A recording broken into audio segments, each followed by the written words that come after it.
Hello বন্ধুরা, welcome back to my channel Sanjukta's kitchen. আমার রান্নাঘরে তোমাদের সবাইকে আরও একবার স্বাগত জানাই। আজকে আমি তোমাদের সঙ্গে শেয়ার করব এগ কারি রেসিপি। খুব সহজ ও ঘরোয়া পদ্ধতিতে সামান্য কিছু উপকরণ দিয়ে কীভাবে চটজলদি আমরা ঘরে তৈরি ডিমের ঝোল রান্না করে থাকি, সেটাই আজকে আমি তোমাদের সঙ্গে শেয়ার করব। চলো শুরু করা যাক। প্রথমেই আমি এখানে ডিম সেদ্ধ বসিয়ে দিয়েছি। ডিমটা ভালো করে সেদ্ধ হবে, তারপরে আমি ডিমটাকে ছাড়িয়ে নেব। অন্যদিকে আমি এখানে কেটে নিয়েছি পেঁয়াজ, রসুন, টমেটো, আদা আর লঙ্কা। এর মধ্যে পেঁয়াজ আর টমেটোটাকে শুধু পেস্ট করব না, বাকি কাঁচা লঙ্কা, আদা, রসুনটাকে আমি পেস্ট করে নেব। চলো তাহলে শুরু করা যাক।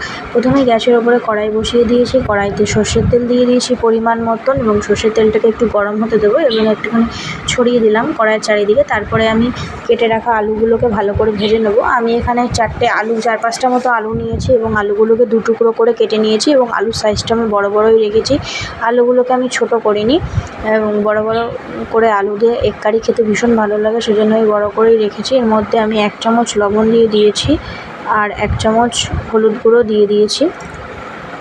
এবার এই লবণ হলুদটা দিয়ে আলুটার সাথে ভালো করে মিক্সড করে নিয়ে আলুটাকে আমি ভালো করে ভেজে নেব। অন্যদিকে ডিমটা আমি নামিয়ে রেখেছি, ঠান্ডা হয়ে গেছে। এবার আমি ঠান্ডা জলের মধ্যে রেখে ডিমটাকে ছাড়িয়ে নিচ্ছি। দেখো, আমি 6টা ডিম সেদ্ধ করেছিলাম, তার মধ্যে একটা ডিম একটু ফাটা বেরিয়েছে, মানে ফেটে গেছে সেদ্ধ করার সময়, সেজন্য সেই ডিমটা আমি আর রান্না করছি না, সেটা আলাদা সরিয়ে রেখেছি। তো আমি 5টা ডিম দিয়ে এখানে রান্নাটা করব। চলো তাহলে শুরু করা যাক। এদিকে আমার আলুটাও ভালো করে ভাজা হয়ে গেছে। আমি একটু লাল লাল করে আলুটা ভেজে নিয়েছি।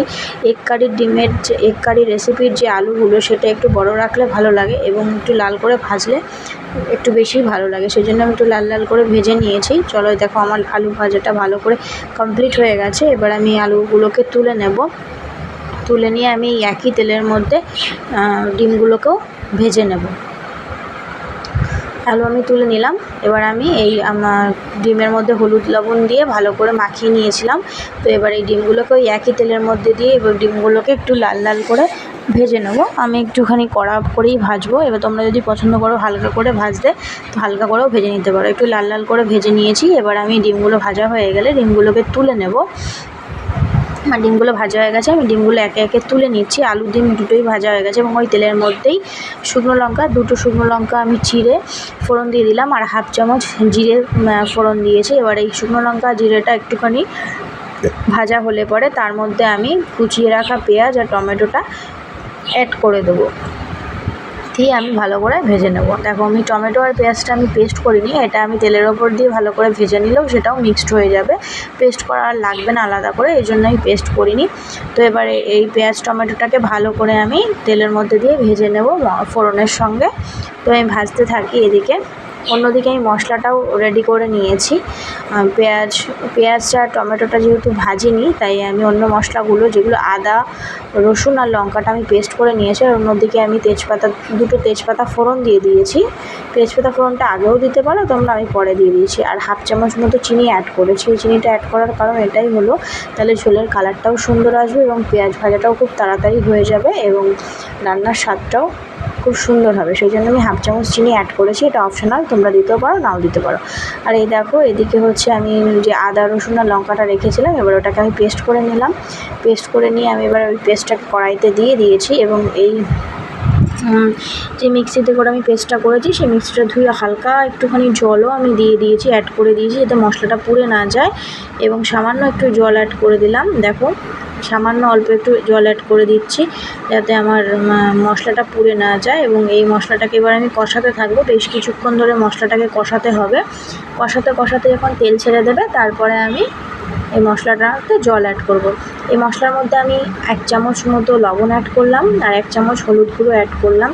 এবার এর মধ্যে আমি 1 চামচ মতো জিরে গুঁড়ো পাউডার অ্যাড করব। তো আমি এখানে গুঁড়োটা ইউজ করেছি, তোমরা চাইলে জিরে বেটেও দিতে পারো, তাতেও খুব সুন্দর টেস্ট হবে।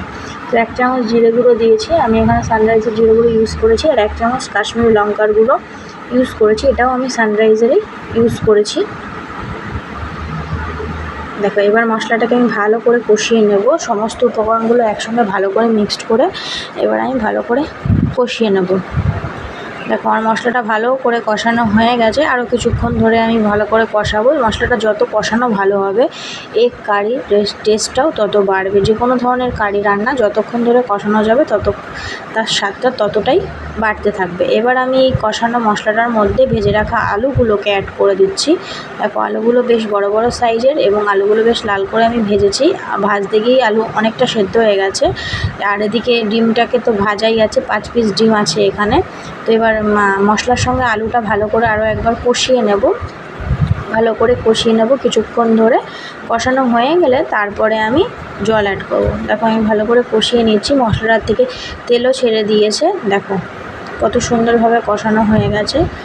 রান্নাটা দেখতে যতটা সুন্দর লাগছে রান্নাটা খেতেও ততটাই সুন্দর হয়েছিল। এবার আমি কষানো হয়ে গেছে, এবার আমি এর মধ্যে জল অ্যাড করে দিলাম, পরিমাণ মতন জল অ্যাড করে দিয়েছি।